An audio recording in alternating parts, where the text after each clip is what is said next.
Bonjour tout le monde, bienvenue à un nouvel épisode du balado Automédia. Aujourd'hui, très content d'être en concession ici même à Joliette, chez Joliette Toyota, avec Nathalie Aumont et Fred Aumont de chez Joliette Toyota. Comment allez-vous? Ça va très bien, Super, bienvenue. oui, et merci de l'invitation. C'est gentil. Ben, merci de nous recevoir dans vos installations qui sont d'ailleurs sur le point d'être en travaux. Là, on voit justement quelques petits signes avant-coureurs d'un chantier à venir. Une préparation. Ça arrange que ça apparaisse pas à l'écran. Oui, exactement. Voilà, tout a été réfléchi. Nous sommes des professionnels. Vous voyez le avant. Aujourd'hui, au programme, on va parler évidemment automobile, on va parler industrie automobile, on va aussi parler entrepreneuriat, on va parler famille, on va parler relève, parce que ce sont toutes des choses qui caractérisent, je pense, l'histoire, donc le passé, le présent et le futur de Joliette Toyota.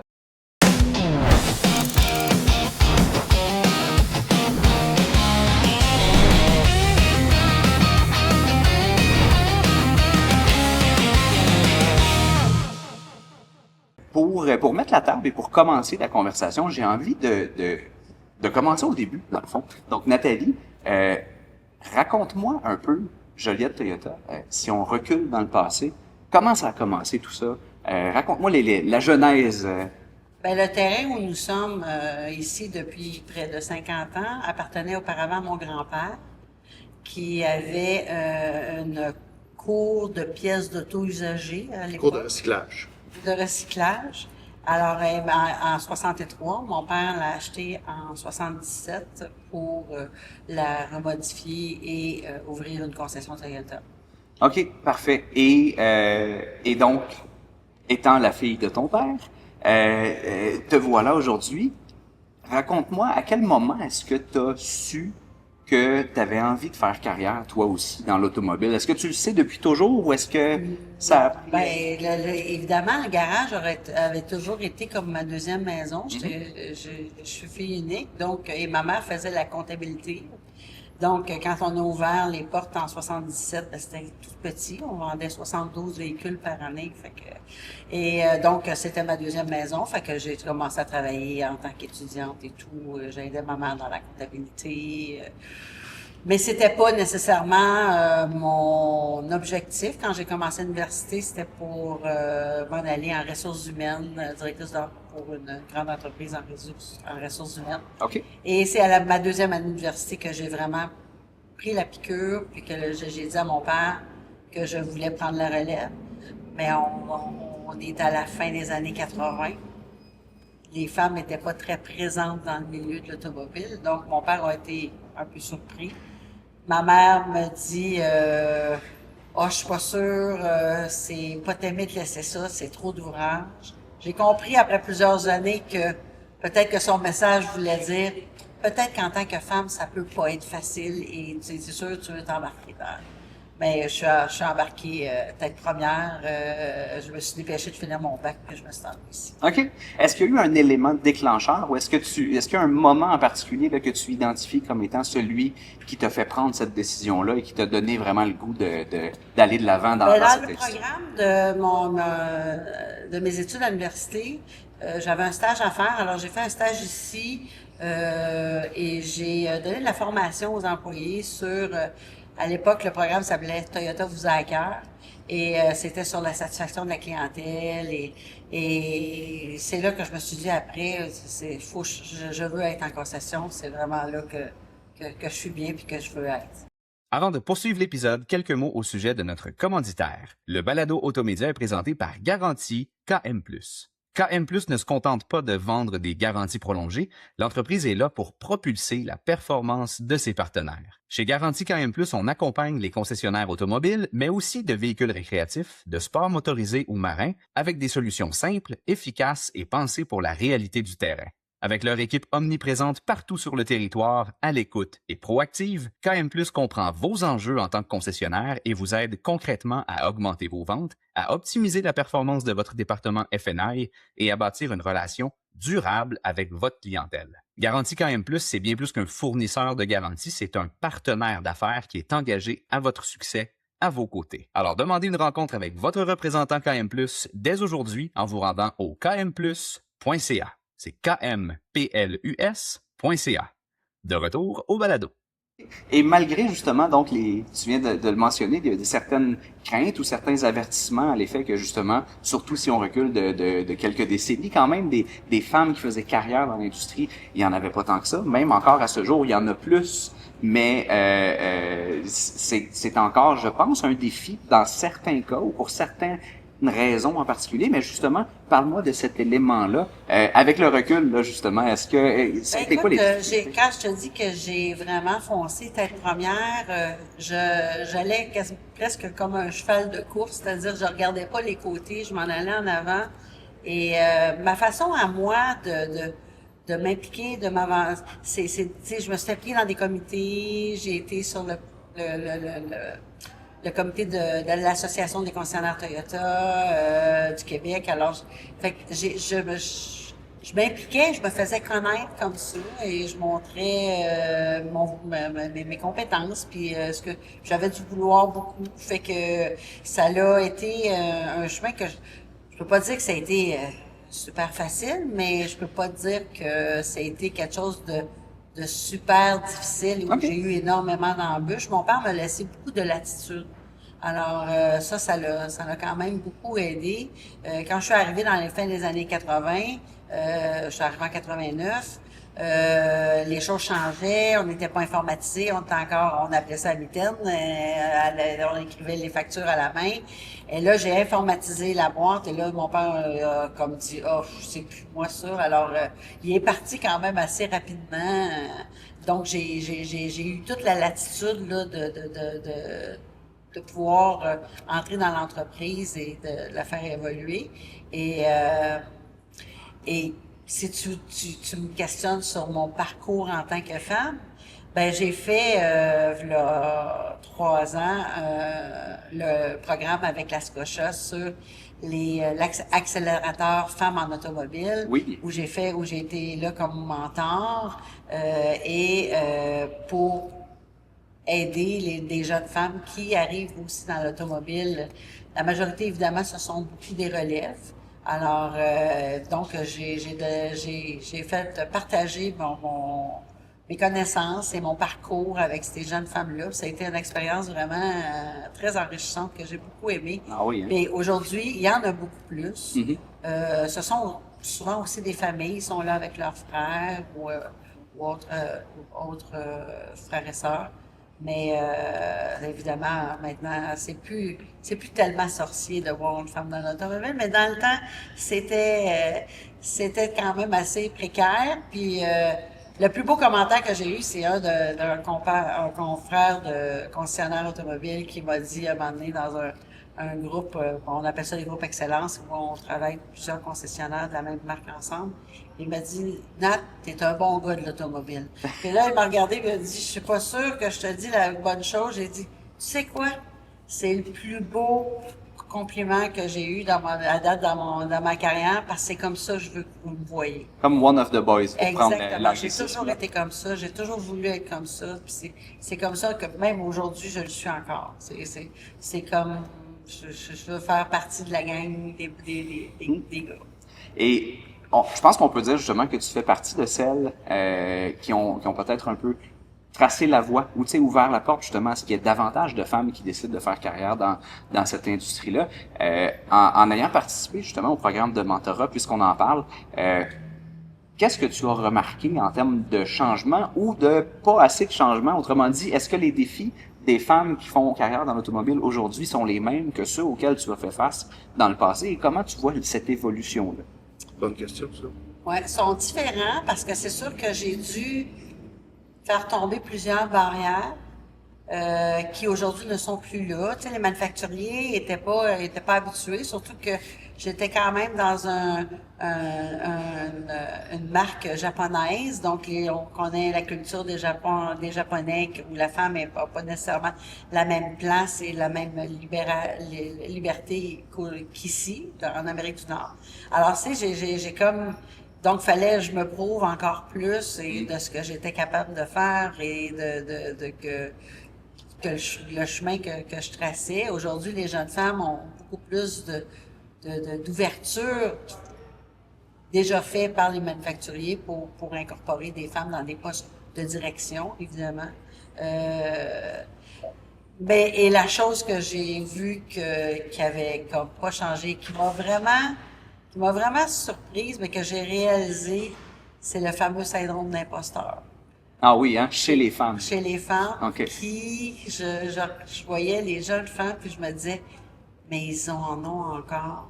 Ils ont peut-être pas aussi gros et pas aussi prédominants, mais c'est encore là de vouloir y aller de façon délicate, pas trop changer de choses, et tu sais, de pas casser mais ils avancent plus vite que dans le temps. Est-ce que c'en est est-ce que c'est quelque chose que tu as connu, toi, personnellement, ça, justement, d'avoir cette espèce de syndrome de l'imposteur-là, de pas vouloir faire trop de vagues? Ben, c'est sûr que c'est quand même une caractéristique, une caractéristique qui est quand même très féminine. Mais comme je me mettais toujours one of the boys, je l'avais un peu moins, tu sais, j'essayais de juste faire ma place dans l'équipe en jouant des coudes un peu, puis vouloir prendre ma place, mais c'était des choses à laquelle je m'arrêtais pas. Fait que, ben oui, effectivement que c'est normal, à un moment donné, tu veux pas tout balayer de ton passage, tu y vas plus délicatement, plus rapidement, les méthodes sont différentes, tu sais, c'est moins, c'est beaucoup moins drastique et peut-être un peu plus brusque chez les hommes que chez les femmes. OK.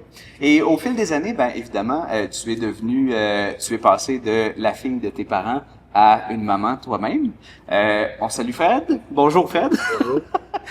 Parle-moi justement de l'arrivée justement de Fred dans la famille et j'ai envie de dire aussi de ta perception par rapport à. Je suis curieux de savoir, est-ce que tu as toujours espéré que la relève se poursuive, dans le fond? Ou c'est arrivé plus tard? Après ça, je veux t'entendre, Fred, sur la même question. Ouais, je te dirais que la façon dont Fred est arrivé dans l'automobile, c'est lorsqu'il est né. Parce que je l'ai presque accouché ici, jusqu'à la dernière minute, là, tu sais, les jambes enflées en sandales de plage parce qu'il y avait rien d'autre, il y avait pas d'autres souliers qui me faisaient tellement j'avais de la rétention d'eau. Donc, il est presque né ici, là. Mais, Fred a toujours eu une grande passion pour l'automobile. Il était petit. Puis je dis souvent la blague, là, puis il n'y a pas de sang dans ses veines, c'est l'huile à moteur.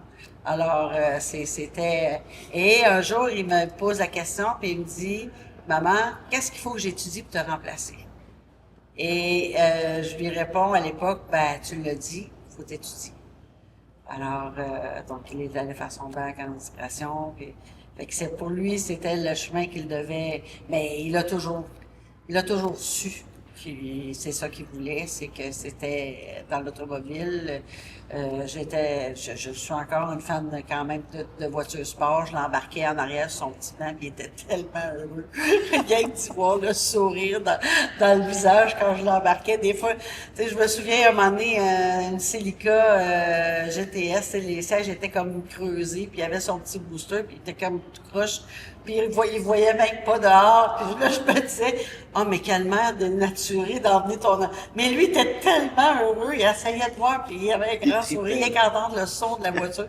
Il a toujours été comme ça. Alors, mais il y avait un cheminement à faire. Okay. Et ce passage-là, parce que j'ai un autre fils qui est plus jeune que Fred et que lui, l'automobile... Lui, il se demande s'il est normal parce qu'il aime pas l'automobile, mais... Alors que c'est peut-être moi qui l'aime pas. C'est ça. Alors, fait que lui, vraiment, la relève était vraiment assez prédominante que c'était lui parce que l'autre n'avait pas d'intéressement à la business et au monde de l'automobile. OK. Et à ce moment-là, ben, je me suis dit, parce que je l'avais vécu avec mon père, tu sais, dans le fond, je lui faisais traverser le chemin que j'avais déjà vécu. Mais aujourd'hui, c'est différent. Les concessions ne sont plus de la même grosseur que dans le temps lorsque j'ai commencé en 89. Alors, on voulait le réussir, ce projet-là. C'est un projet qu'on voulait réussir ensemble. Fait qu'on s'est on s'est entouré et on s'est donné les outils nécessaires pour bien avancer là-dedans et de façon sûre et de la bonne façon. Alors, on s'est fait aider par des consultants en relève familiale et ça a été pour nous, je pense, un grand facteur de réussite. Et ça, j'ai très hâte justement de plonger dans cette question-là, puis que vous me racontiez un petit peu comment s'est passé ce processus-là, justement.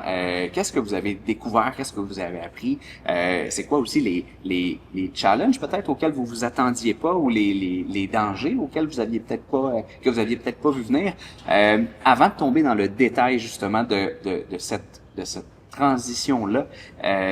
Fred, raconte-moi un peu justement, donc tu me confirmes, on t'a pas tordu le bras, là, c'est quelque chose que tu sais depuis longtemps que tu voulais faire, là. Non, effectivement. C'est sûr que, tu sais, j'avais eu déjà un peu de pression. Là, on a une publicité. Là, je pense que j'ai combien de temps que je suis sorti de l'hôpital, là, la photo avec la corolla. Dans notre petit musée, là, 2 semaines. C'est ça, j'ai 2 semaines, puis j'étais déjà, tu sais, c'est ça, dans le journal de comme, là, c'est pas la nouvelle Corolla vient d'arriver, puis la 3e génération. Fait que, mais non, moi, ça a toujours été mon 2e chez nous. Hein, tu sais, je passais du temps ici. Dès que je passais à la porte, elle me perdait de vue. J'étais parti avec des vendeurs. Des fois, elle me cherchait. J'étais parti en essai routier avec des clients. Des vendeurs, j'étais assis dans un bureau puis j'écoutais qu'est-ce qui se disait, j'étais caché, je m'assoyais dans les autos puis tu sais c'était mon 2e chez nous là, c'était tu sais j'avais énormément de plaisir à être ici puis non je dis souvent que j'étais un peu Obélix. Je suis tombé dedans puis c'est comme vraiment moi j'en mange puis tu sais c'est comme j'ai jamais même entrevu faire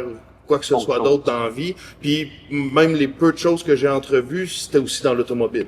C'est ça. La seule chose que j'ai mis peut-être plus d'œufs dans un panier de faire d'autres choses dans la vie, c'est j'aurais voulu travailler pour Toyota F1. C'est ça. C'est la seule autre possibilité que j'aurais entrevue. Fait que ben non, c'est pour moi l'automobile, ça a toujours été une passion. J'ai beaucoup aussi de respect pour Toyota qui a été la marque qui a fait vivre ma famille, qui a permis à mon grand-père d'avoir justement son garage puis de faire vivre sa famille, qui justement, ma mère aussi, tu sais, veut pas, c'est à cause de ce manufacturier-là qu'on a été capable de vivre, puis qu'on doit justement d'avoir été capable de mettre de la bouffe sur la table, justement, avec, à cause de ce manufacturier-là. Fait que c'est sûr que Toyota représente énormément pour moi dans ma vie, puis tu sais, je l'ai tatoué sur le cœur énormément. Mais non, c'est une passion vraiment que j'adore, puis tu sais, j'ai un peu l'impression d'avoir gagné la loterie un peu, parce que tu sais, c'est comme j'ai la belle opportunité de pouvoir reprendre une belle business dans ce qui me passionne, puis tu sais, j'aurais pas pu choisir mieux. Là. Ah ouais. Fait que c'est dans ce contexte-là, je peux pas demander mieux. C'est génial. Si je te posais la question, ton plus ancien ou ton plus beau souvenir, ou ça peut être toutes ces réponses, que tu gardes là, justement du passé, dans le fond, de cette histoire-là en lien avec l'automobile ou la concession? Il y en a tellement, tu sais, justement, ma mère et mon grand-père m'ont tellement traîné souvent. Là, je me souviens quand ils ont lancé, un des premiers souvenirs que je me souviens, c'était les salons de l'auto au Stade olympique. Tu sais, je me souviens le lancement du premier RAV4 aussi, là. Au Stade olympique, je me souviens très peu de l'événement, mais je me souviens d'avoir vu un RAV4 sur une butte, puis ça m'avait marqué, puis encore aujourd'hui, je m'en souviens, tu sais, tu sais, c'est ça, Dès son jeune âge, mon père, quand je te dis que, tu sais, quand j'ai informatisé, il a délaissé, puis mon père faisait les échanges en concessionnaire, tu sais, quand on n'avait pas la bonne voiture. Ouais. Alors, dès qu'il a été dès qu'il a eu plus de couches, mon père, à 2 ans, l'emmenait avec lui tout le temps faire les échanges.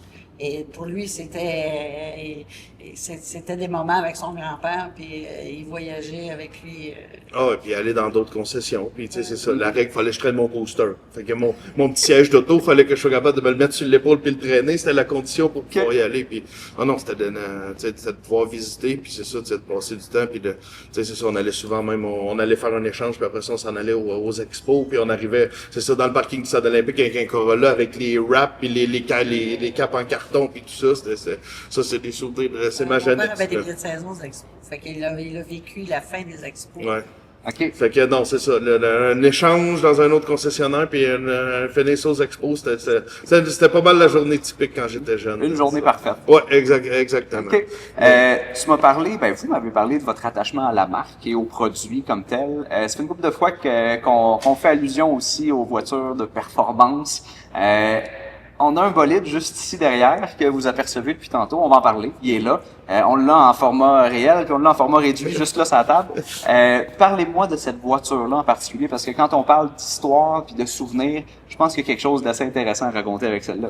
Ben, c'est dur de nommer un modèle plus mythique dans mon livre à moi que la Supra. C'est sûr que c'est un super véhicule, mais tu sais, c'est un véhicule on va être honnête, à Joliette, c'était très peu de gens, justement, c'était pas un modèle qui était immensément populaire. Puis, la particularité de ce véhicule-là, c'est la seule qu'on a vendue ici, flambant neuve, que, justement, Nathalie a vendu, flambant neuve en 93. Ben, c'est le modèle 94. Oui, mais Ouais. c'était en 93. En 93, exactement. Fait que, puis c'est ça, c'était une dame qui l'a commandé parce que vous auriez jamais eu ça en inventaire Non, puis dans ces années-là. je me souviens quand à l'époque on faisait les contrats, on les commençait à la main, puis après ça on rentrait ça dans l'ordinateur pour que ça sorte. Mais je me souviens d'avoir calculé les taxes de ce véhicule-là. Je me suis dit, oh mon Dieu, c'est le prix d'une tercelle juste en taxes. Parce que la tercelle existait à cette époque-là. Mais c'était vraiment... c'est la seule qu'on a vendue de cette génération-là. Et vendue par toi personnellement. Ouais, c'est quand ouais, même quelque ouais. chose. Sur les fameux contrats en 3 copies carbone, là. Ouais. Exact. Et Que là, j'ai ben, à la maison aussi. Oui. encore, Le contrat la copie, original. le Oui, contrat mais c'est d'ailleurs original. par ce contrat-là qu'on a Ouais. réussi à la rapatrier. ben justement, racontez-moi, parce que là, tu l'as vendue. Elle est bel et bien là, juste là, derrière nous. Comment ça s'est passé? Ça? Ben, elle s'est promenée dans la région pendant longtemps. Moi, je la croisais, tu sais, je la voyais quelques fois dans l'été, à quelques reprises. Puis, il y a eu un moment, puis je m'en souviens encore, maman puis mon grand-père offraient, là, justement, en échange dans les débuts 2000, là, un Solara décapotable flambant neuf contre puis la madame voulait pas la vendre. Puis là, à un moment donné, on l'a perdu de vue carrément. Puis c'est carrément de nulle part que justement le propriétaire qui l'avait à ce moment-là nous a pris contact avec nous parce qu'elle savait qu'elle venait d'ici, puis nous a donné l'occasion de la racheter. Puis moi, oui, ça a toujours été mon véhicule de rêve, mais si ça avait pas été celle-là, je pense que j'en aurais pas eu du tout. Là. OK. Moi, c'était une que je voulais retrouver, puis que justement que j'ai toujours eu un très gros attachement. Puis c'était même tellement gros pour moi que c'est elle qu'il a fallu qu'il conclue la vente parce que moi j'ai pas été capable, j'étais pas capable, Ah oui, hein? j'étais trop. Oui, moi, Et donc c'était beaucoup pour moi de retrouver ce véhicule-là, exactement celle-là, puis de la retrouver aussi dans un si bel état là. Ben oui, parce qu'elle est Ouais, elle est magnifique. Oh, oui. excellent. Ah, Oui, là. Fait que dans le fond, pour partir avec aujourd'hui, Il n'y a pas de prix. non. Ce que je réponds souvent, c'est qu'il y avait 2 véhicules Toyota que je pensais jamais avoir. C'était une Supra puis une LFA, puis que j'ai ma Supra. Fait que si je la laisse partir, ça serait pour avoir une LFA, fait que je pense pas m'en départir. Parfait. Excellent. Ben, écoute, c'est vraiment, c'est toute une histoire quand même. Ah oui.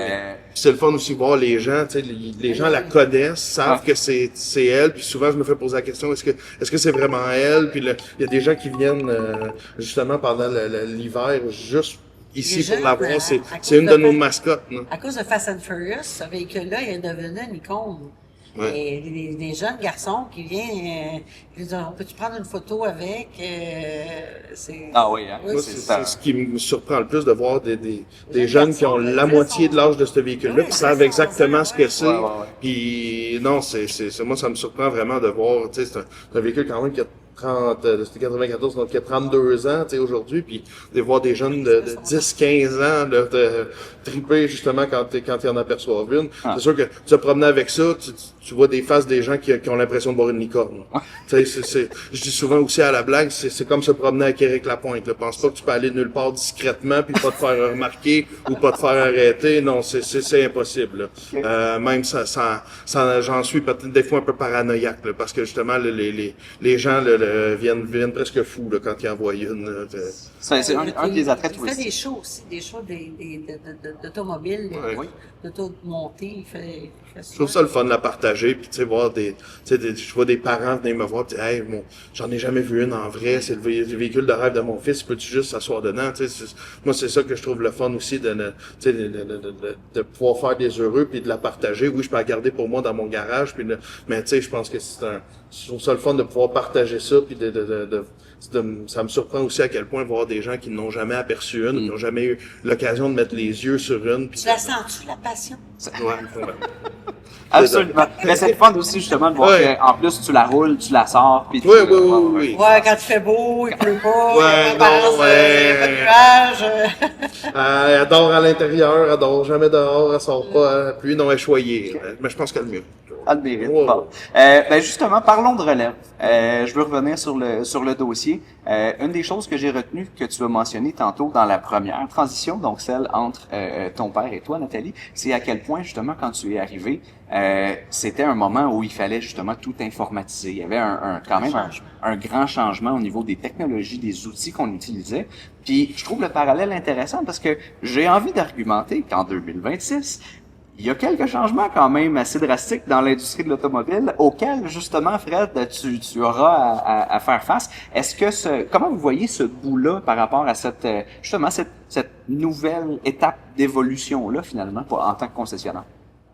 Ben, je pense que, tu sais, parce que pour être dans le milieu automobile, dans la famille de près de 50 ans, moi-même, après 36 ans, 37, presque 37, je pense que c'est le plus gros changement dans l'automobile parce que on sait pas dans le futur quelle sera la technologie qui gagnera et qui sera populaire chez les manufacturiers.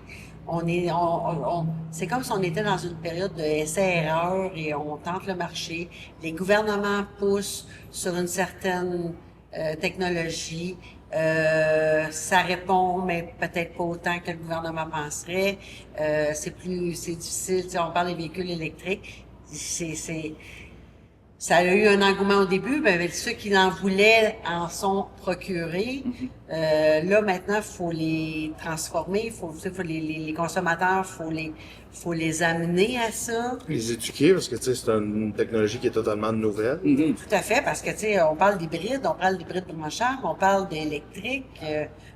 Toyota a même parlé d'hydrogène. Donc, on est dans plusieurs technologies.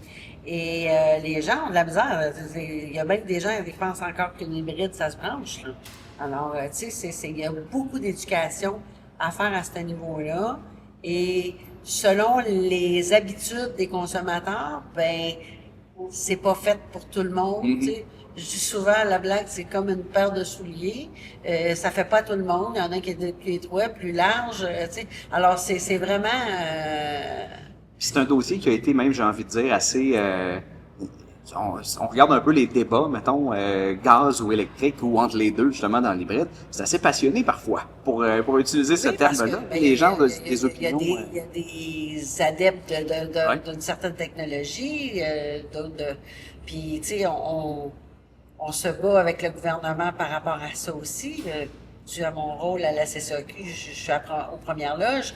C'est quelque chose qui est vraiment...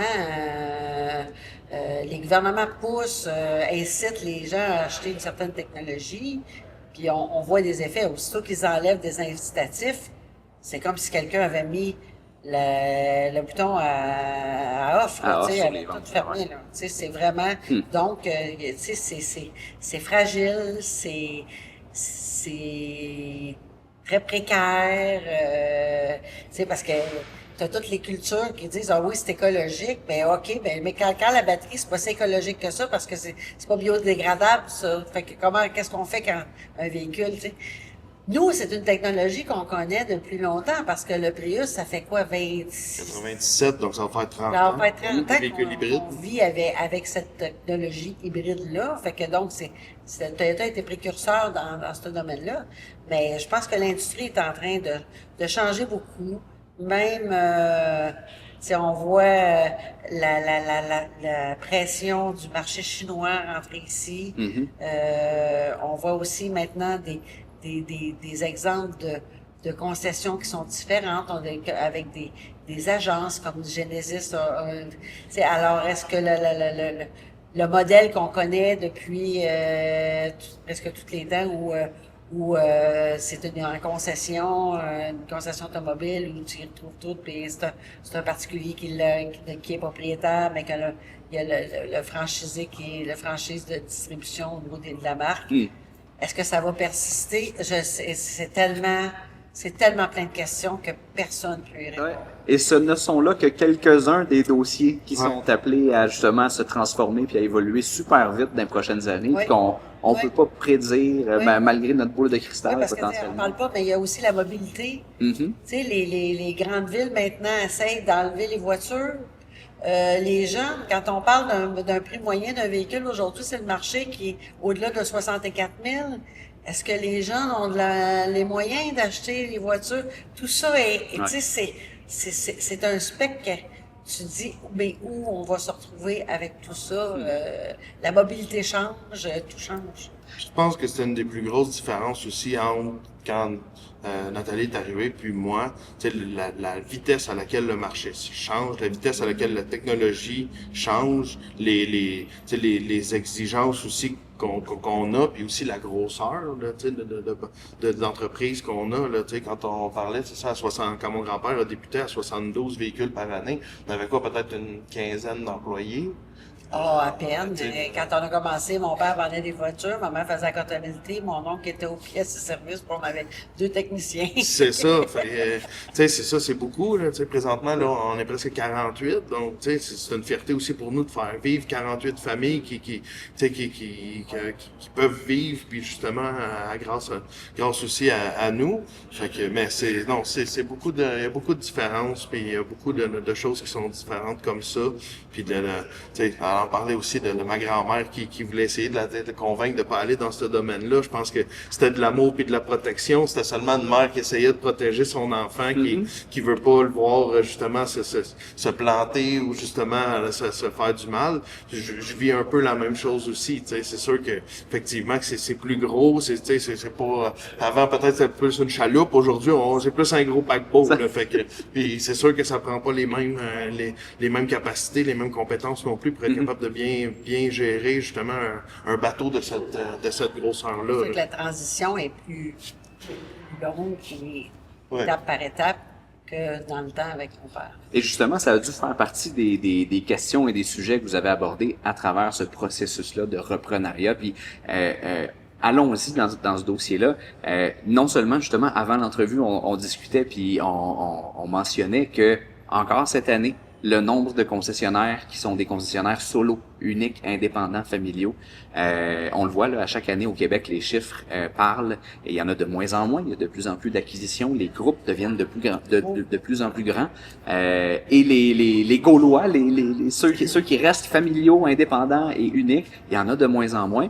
Mais ceux qui réussissent à le faire, évidemment, c'est parce qu'il y a de la relève. C'est parce qu'il y a quelqu'un qui est là, qui a envie de continuer l'aventure. Donc, parlez-moi un peu de comment ça s'est passé, ce processus-là. Où est-ce que vous en êtes aussi en date d'aujourd'hui? C'est comment de reprendre la business à sa mère, finalement, puis c'est comment d'entamer cette transition-là avec son fils? Ben c'est quand j'ai dit auparavant que on s'est fait accompagner, il y a des étapes. Et je pense que le plus gros facteur, surtout quand c'est une relève familiale, il y a un mélange de chapeaux. Okay? Et c'est que moi j'ai 3 chapeaux, les 3 P. Alors j'ai le chapeau de propriétaire, de patron et de parent. Et la relève, c'est les 3 E. Éventuel propriétaire, employé, enfant. Et souvent, dans des relèves familiales, c'est que toutes les émotions et tout se mêlent ensemble, fait qu'on ne sait pas qui parle. Et c'est là que souvent arrivent des conflits, parce que les tâches et les responsabilités, les visions sont pas pareilles. Un parent va vouloir protéger, un patron va vouloir exiger, puis un propriétaire va vouloir léguer. Fait que, tu sais, c'est bien différent. Fait que ça, on a appris dès le départ à gérer ces chapeaux-là différents. Même jusqu'à arriver dans le bureau de l'autre avec un chapeau, puis dire, OK, parfait, c'est le patron qui rentre, ou c'est le parent qui rentre, ou c'est l'enfant qui vient. Tu sais, quand c'était quelque chose de plus émotionnel et plus personnel, ben, il arrivait avec sa casquette d'enfant. Fait que Vous aviez physiquement les chapeaux? on les avec a, les OK. chapeaux. Dans notre bureau, OK. les 3 chapeaux. Moi, j'ai les 3 P sur mon bahut et lui a les 3 E dans son bureau. Mais là, on les met plus parce que là, on est rendu à une autre étape. Puis souvent, là, maintenant, on a pris l'habitude d'eux, mais c'est vraiment... au départ, c'était vraiment... fallait vraiment que... il m'est même arrivé un moment donné où on a... Parce que, on avait des conflits, c'est sûr, on a des visions, que je lui ai envoyé un courriel, puis j'ai dit, le propriétaire dit. Après ça, j'ai dit, le patron dit. Puis après ça, j'ai dit, le parent, la maman dit. Mais même le consultant avec qui on travaillait, il a dit, j'ai jamais vu personne faire ça. Mais c'est parce qu'il y a 3 langages différents. Ben oui. Je comprends. 3 langages. Ça fait, c'est sûr que c'est beaucoup de choses. C'est sûr que, tu sais, je l'ai vu aussi que, moi, je le dis souvent, je le disais souvent, puis des fois un petit peu à la blague, je le remarque qu'elle a jamais été habituée d'avoir un Robin à côté d'elle. Oui, elle a toujours été toute seule, à ramer toute seule, à faire tout toute seule. Puis ça a pris quand même un temps que je me disais, hey, je suis là, puis regarde, on est plus deux. seul, là, Puis tu sais, regarde, je peux m'en occuper. Puis tu sais, fait que il y a eu beaucoup ça. C'est sûr que tu sais, c'est ça, il y a les visions différentes, mais ça, je trouve que autant ça peut être des fois, oui, effectivement, on se cachera pas source de conflit. Autant, moi, je trouve que c'est quelque chose qui est rassurant parce que quand on s'est vraiment penché sur une situation, qu'on a pris une décision, on a vraiment tout évalué parce que comme on a des visions qui sont différentes, on a des fois, on apporte des choses qui sont différentes, puis on est capable de les évaluer ensemble. Puis je pense que c'est vraiment ça qui fait que justement, c'est la force de pouvoir dire que regarde, quand on choisit quelque chose, qu'on choisit une solution, ben on est certain d'avoir évalué tous les angles de vue, puis d'avoir vu ça de toutes les façons. Puis je pense qu'aujourd'hui, c'est quelque chose qui est vraiment important pour prendre la meilleure décision. Il faut qu'on soit capable de voir la chose de plus d'angles possible, d'avoir le plus de feed possible. Fait que non, c'est vraiment quelque chose. Je sais que quand je pars, il est content, parce que je dis souvent, je le sais que tu es content, parce que quand ton grand-père partait, moi aussi, j'étais contente quand il partait. Fait que, alors, tu sais, je lui laisse de la latitude. Ça, c'est une autre blague que je dis, que je m'ennuie plus de ma mère que de ma boss. Tu sais. Mais ça, c'est et justement ça. Là, on parle du tandem justement qui est dans cette période de transition là et dans cette étape-là où est-ce que vous êtes justement, vous avez autant les nouvelles idées puis la relève qui amène sa façon de faire et tout ça, mais qui a encore justement Nathalie qui est là, qui avec justement plus, j'ai envie de dire, la sagesse et l'expérience qui est en mesure justement d'apporter un autre coup d'œil sur l'ensemble des situations. Comment ça va évoluer, ça? Dans quel... Parce qu'évidemment, dans un processus de relève, à un moment donné, ça finit que la relève est là, puis que... Ben, c'est d'ailleurs une des raisons pourquoi j'ai pris le mandat de la présidence du conseil d'administration à la CCAQ. C'était, je dis souvent à la blague, j'avais encore du gaz à donner. Okay. Fait que je suis allée le donner ailleurs. Fait que, tu sais, pour lui laisser la place. Et c'est apprendre le lâcher prise. Alors, c'est sûr qu'en faisant le mandat à la corporation, j'ai dû laisser des choses à l'interne, mais que je sais que lorsque mon mandat sera terminé, je reprendrai pas. Fait que pour moi, c'était une façon d'évoluer et de me rendre ailleurs, tu sais. Alors, puis le fait d'être à la CCAQ, ben, je suis de première ligne aussi de voir les tendances, de voir ce qui s'en vient. Alors, je peux donner l'information. Tu sais, c'est vraiment intéressant. Puis, comme je dis souvent, les gens qui m'entourent me le disent souvent, non, mais t'as du gaz, je sais pas, tu vois. Fait que, ben, il va falloir que j'apprenne à lâcher prise. Et ça, c'est une éducation, ça. Mais il faut en être conscient. Il faut l'exécuter. Il faut pas juste en être conscient, il faut le mettre en pratique. Ben, jusqu'à un certain point, on peut dire que c'est un autre de tes bébés. C'est l'entreprise comme telle. Est-ce que personnellement, je vois que ça pourrait l'être, mais je te pose la question, est-ce que tu dirais que ça a été un des plus grands défis, justement, un des plus grands challenges à travers ce processus-là, justement, d'apprendre à lâcher prise et d'apprendre à se retirer? Oui, ben, je suis aussi rendue là. OK? Je le dis, la pandémie m'a usée. Je trouvais ça difficile parce que moi, je suis une doer, fait que quand j'exécute, quand je prends une ligne, je la prends, puis puis alors, là, avec la pandémie, c'était tout plein d'incertains. Une journée, c'était rouge, l'autre journée, c'était vert. Moi, je suis pas une girouette dans la vie, là. Quand je prends quelque chose, j'ajuste en m'en allant,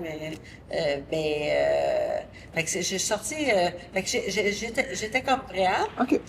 Mon conjoint aussi, il vient de vendre il était concessionnaire automobile, Oui. il vient de vendre ses concessions. Fait que lui aussi, ça me pousse, tu sais, parce que quand c'est dans un couple, quand il y en a juste un qui le fait, puis l'autre est pas dans la même transition, c'est plus difficile. Fait que donc, je suis rendue là, OK. je fais des pas, et je vois l'évolution, puis à chaque fois, je me dis, OK, c'est quand? Puis je me parle aussi, je me jase. Non, je me jase. C'est important. Régulièrement. Je jase avec moi-même. Fred, de ton côté, si on avait identifié le plus grand challenge ou la chose que tu as trouvé la plus, peut-être même qui t'a surprise, que tu pensais peut-être que ça serait plus facile que ça, qui s'est avéré plus challengeante, à travers ce processus-là, ce serait quoi? Ben, c'est couvrir, tu sais, de vraiment tout couvrir. Autant, tu sais, c'est quelque chose qui est hyper motivant d'avoir, tu sais, une des pionnières dans le domaine de l'automobile féminine, tu sais, comme modèle, comme mentor, comme mère, mais ça fait aussi des gros souliers à remplir, là. Tu sais, on en parlait, tu sais, justement, Nathalie, c'est quelqu'un qui a énormément d'énergie, qui est capable d'en faire, même moi, aujourd'hui, encore, des fois, je suis encore impressionné de ça. Fait que c'est vraiment de remplir ces souliers-là, puis d'essayer de le faire de la meilleure façon possible, puis d'être capable de, tu sais, non plus, je veux pas qu'on dénature ce qu'on était, tu sais, là, si on est comme ça, puis c'est la réputation qu'on a, puis il faut qu'on continue aussi dans cette lignée-là, tu sais, d'être justement impliqué dans notre communauté, d'être présent, tu sais, d'être là pour nos clients, mais tu sais, ce qui est le plus dur, c'est juste d'apprendre tous les aspects, puis aujourd'hui, tu sais, dans une concession automobile, tu sais, de la vente au service, passer par les pièces, ça fait énormément de choses à couvrir, tu sais. Moi, je sais que c'est pas énormément de gens dans l'automobile qui des fois reprennent, mais moi, mon chemin a été fait au service. Moi, j'ai commencé à 14 ans à laver des véhicules, tu sais, j'ai été contrôleur d'atelier, j'ai été mon premier poste de direction dans l'entreprise, ça a été directeur de service. Puis, tu sais, je trouve que justement, d'avoir commencé par là, ben, ça m'a donné justement beaucoup de bases puis de structure, tu sais, pour justement qui m'ont aidé aujourd'hui.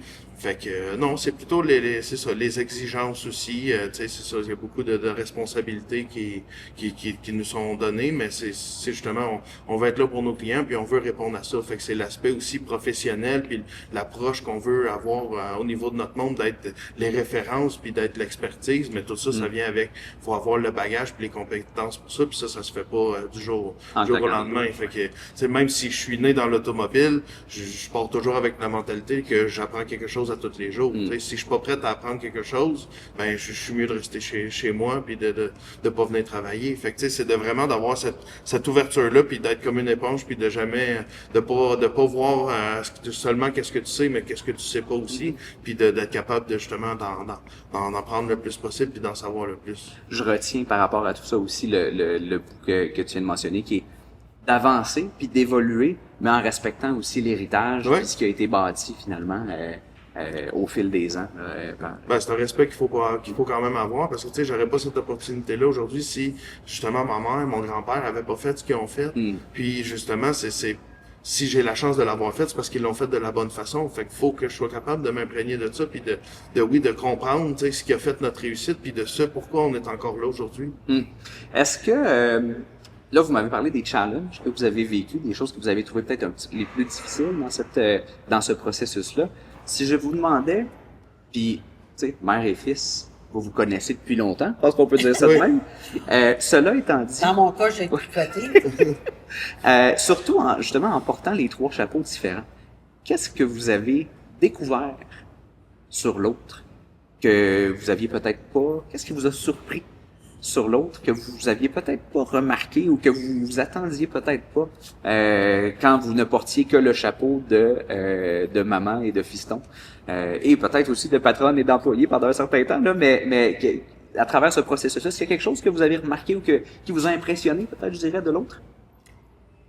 Je te dirais la différence où tu sais, donc je connais son caractère, c'est sûr qu'il y a des choses que j'ai découvert aussi parce que je le voyais pas dans plein de situations. Quand tu es juste à la maison, c'est différent. Fait que là, je le vois dans plus de situations. Mais, je dirais, le côté que j'avais pas tout à fait vu, puis que j'ai réalisé en avançant, mais moi, j'y allais en relève familiale, en valeur familiale, mais c'était le côté de homme-femme et non pas nécessairement parent-enfant. Tu sais, le côté d'une femme, on va voir des petits détails, les choses. Puis là, ben, tu sais, les hommes, ben, c'est plus gros, c'est plus, grosso modo, c'est plus en gros portrait que de petits détails. Fait que ça, je l'aurais vécu avec n'importe qui, tu sais. Mais ça, c'était quelque chose que j'avais comme pas tout à fait envisagé ce côté-là. Je voyais plus le côté parent-enfant que le côté homme-femme. Fait que c'est... Dans la vision de la chose. Dans la vision de la chose. OK. Fait que des fois, je me dis, tu sais, moi, j'aurais fait ça différemment, mais je l'aurais fait à la façon d'une femme. Et lui, la façon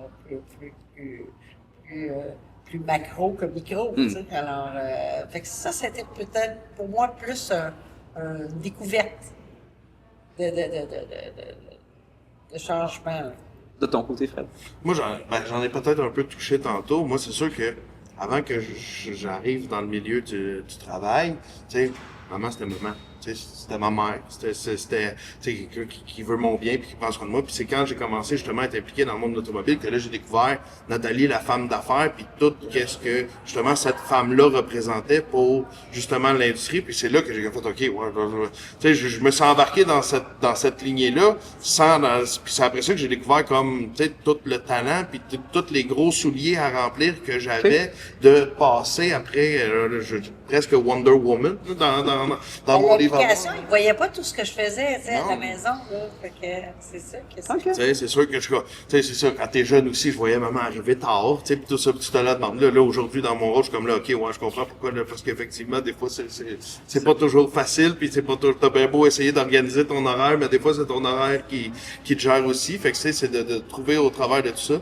Mais non, c'est vraiment ça, pis tu sais, en plus tu sais, de m'impliquer, pis tu sais, quand les gens voient la hâte au monde, tu le fils à Nathalie, oui, puis là, tu sais, de vraiment avoir découvert un autre aspect de ma mère que, tu sais, en tant qu'enfant à la maison que je découvrais pas, que là, tu sais, j'ai pu m'imprégner comme de vraiment, tu sais, comme on travaille dans le même domaine, fait que, tu sais, c'est le fun de pouvoir voir justement toute l'impression qui avait été laissée sur les gens d'avoir justement une femme aussi incroyable comme mère. Là.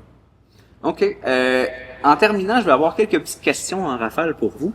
Avant d'aller là, mot de la fin sur la transition et sur le projet Reprenariat. Si vous aviez un conseil à donner, Nathalie, à un parent qui entend ce processus-là et Fred à un enfant qui entend ce processus-là de reprendre la concession ou l'entreprise familiale, ce serait lequel? Moi, je te dirais, c'est vraiment de se faire accompagner. Puis je l'ai dit, je l'ai fait dans le cadre de mon mentorat. Même j'ai une de mes mentorées que j'ai référé à quelqu'un, vous avez besoin de quelqu'un pour vous accompagner, puis après ça, elle m'a appelé, elle m'a dit merci, ça a été le plus beau cadeau, parce que c'est ça qui nous a permis d'avancer, de se faire accompagner, d'avoir une personne externe, parce que les émotions, des fois, rentrent trop, donc je dirais être accompagné et être conscient du lâcher prise. J'ai vu beaucoup d'entrepreneurs pas nécessairement dans l'automobile, mais où le lâcher-prise n'y était pas, et c'est difficile pour l'enfant d'avancer, et ça bloque les choses. Alors, faut bien se faire accompagner et être conscient qu'on est des cédeurs. Alors, faut lâcher prise et faut donner la chance. Si c'est ça qu'on veut, si c'est pas ça qu'on veut, on va pas dans ce chemin-là. Ben, faut pas y aller à moitié, de toujours essayer de garder certains, tu sais, des choses qui maintenant, dans l'évolution de la chose, fait qu'on n'a plus à faire ça. Super intéressant. De ton côté, Fred? Ben, c'est sûr que, tu sais, l'ayant vécu, un parent veut pas voir son enfant, tu sais, avoir des difficultés ou tu sais, veut voir son enfant réussir. Fait que tu sais, il y a beaucoup d'amour des fois ou de protection qui peut être tu sais, ben, je veux pas dire mal placé ou mal véhiculé, mais que tu sais, il faut toujours garder cette mentalité là que le parent va, tu sais, le cœur d'une mère va toujours rester le cœur d'une mère.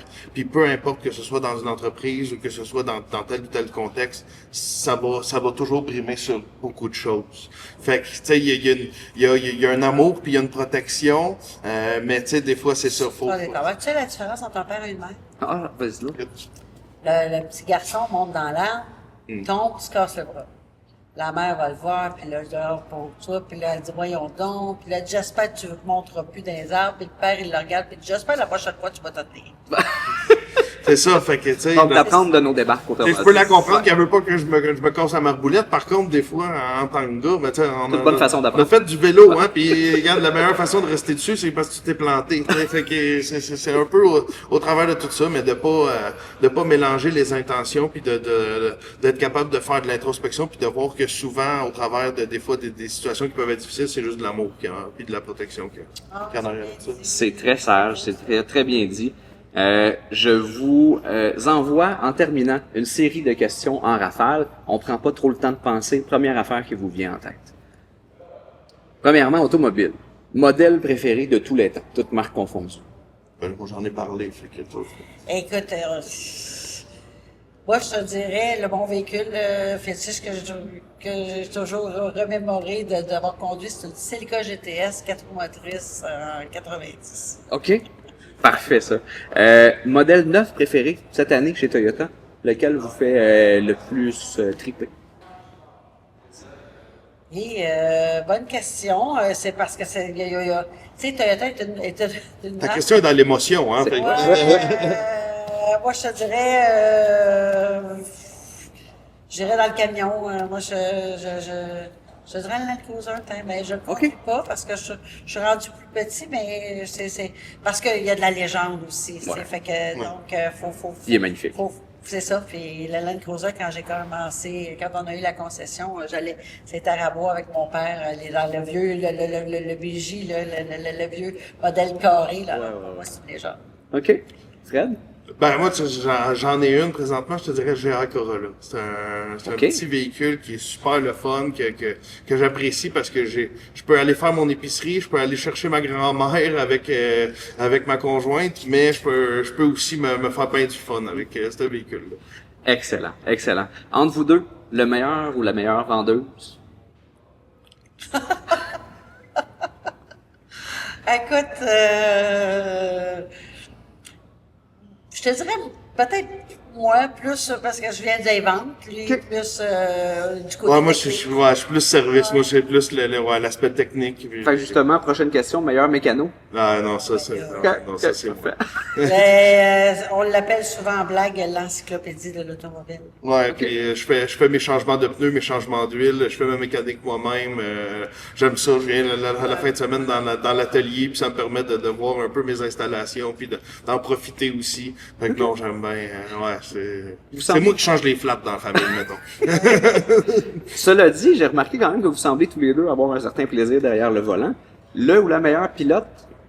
Ah, ben là, c'est lui. OK. C'est lui. Non, parce que il a beaucoup plus d'expérience que moi. Il a fait de la drift, il a fait donc, j'ai fait certaines expériences dans des e-cars, entre autres, le Speedway à Las Vegas, puis il y en a qui ont resté surpris. OK. Dans l'automobile, c'est important de savoir conduire, mais surtout à cette période-ci de l'année, c'est important aussi d'aller dans les tournois de golf. Oui. Le meilleur golfeur de la gang, c'est qui?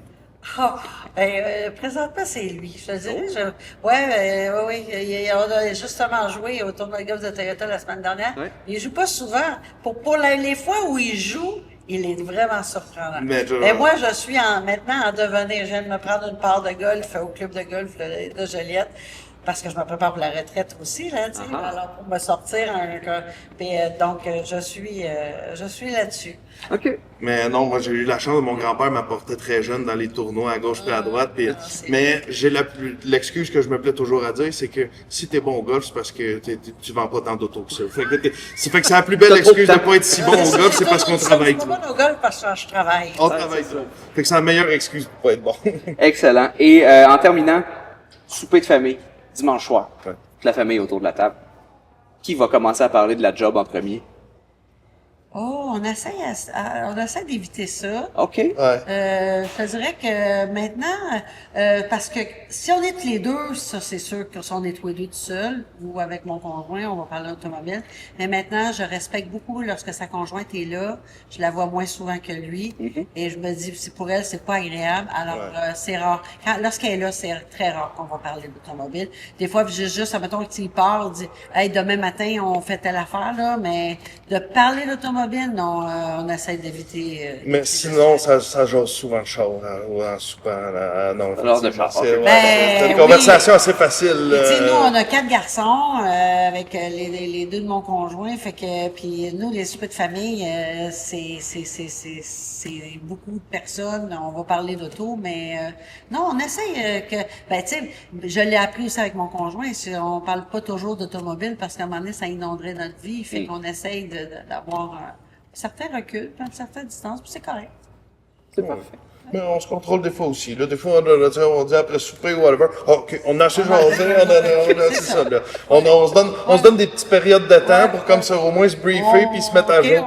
On se met juste un peu à jour, puis après ça, On change de sujet. C'est excellent. Ben, c'est ce qui complète l'entrevue. Je veux vous remercier vraiment sincèrement de nous avoir reçus ici chez Joliette Toyota dans la version pré-rénovation, n'est-ce pas? Parce que Oui, les rénaux parce que s'en là, viennent. on est, fort. parce qu'on est dans le programme image, dans les plans pour le programme image qui va arriver en 2026. Un autre chantier, pourquoi pas? Mon 11e, Là. depuis que je suis en poste.